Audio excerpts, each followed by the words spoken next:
Coffee.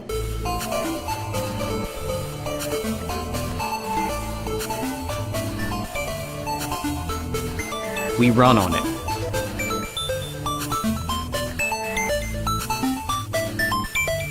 We drink 400 million cups of coffee a day, helping to make coffee the second most traded commodity in the world. It's truly a global beverage, from your morning cup to a late night espresso. Everyone drinks it, but few really know about it.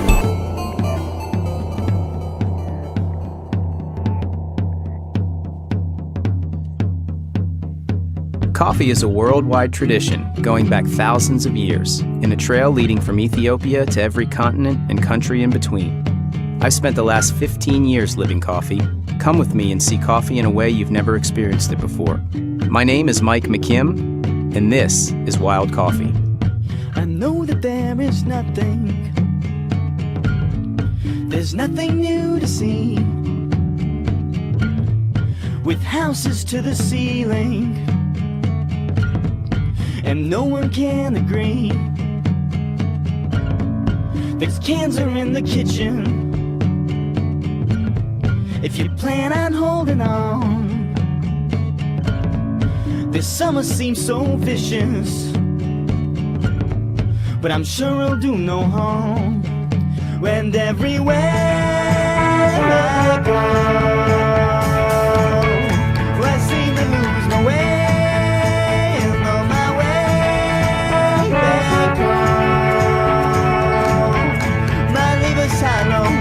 I started my journey nearly 15 years ago and never looked back. The more I learned, the more I loved, and it was only a matter of time till I found my way into the world of specialty roasting. I started my own business and have strived to create relationships with coffee growers the world over. Now, I want to share our stories. Part globetrotting travelogue, part aspirational food doc. Each week, Wild Coffee takes you inside the specialty industry to give you a unique view into the secrets of the world of coffee. We're going to look into every aspect of coffee production and decipher the buzzwords and culture of coffee. From the mass-produced freeze-dried, to the Epicurean exotics, to the high-end espresso culture. I'll show you the business and the science of coffee, from seed to cup, from bean to steam.